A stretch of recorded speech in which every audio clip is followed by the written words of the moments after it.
¿Qué derechos deberían reconocerse en la nueva Constitución? Esa es la pregunta que trataremos de responder en esta breve cápsula.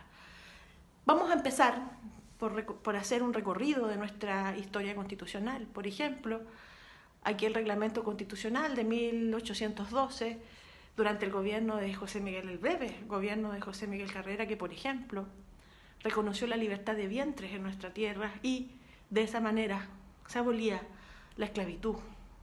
Norma que fue un avance sustancial y muy innovador respecto de la tradición que se venía generando.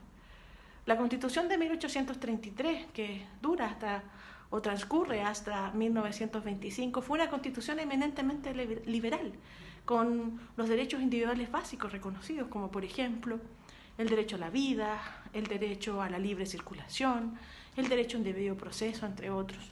La Constitución de 1925, dado el contexto de crisis social y del advenimiento de la cuestión social en nuestro país, va a reconocer una serie de derechos sociales, no su totalidad, pero sí va a avanzar en reconocer derechos como, por ejemplo, derechos de la sindicación y otros en ese sentido.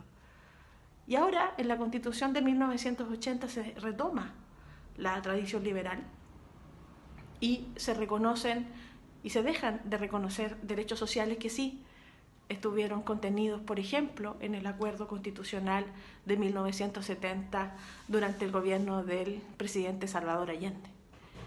¿Qué derechos debería contener nuestra Constitución en el siglo XXI? Bueno, los individuales sin duda, derechos individuales básicos que cualquier sociedad democrática y liberal se reconoce.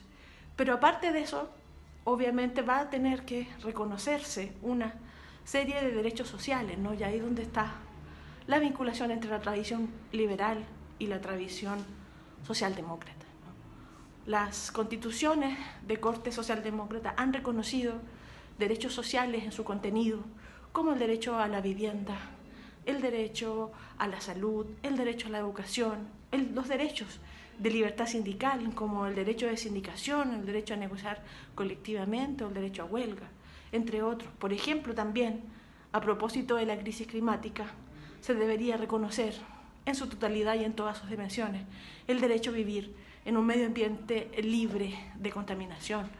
Podríamos exigir también en esa Constitución que se reconozca ese derecho, por ejemplo, con preeminencia respecto de otros, dado la crisis climática que estamos viviendo.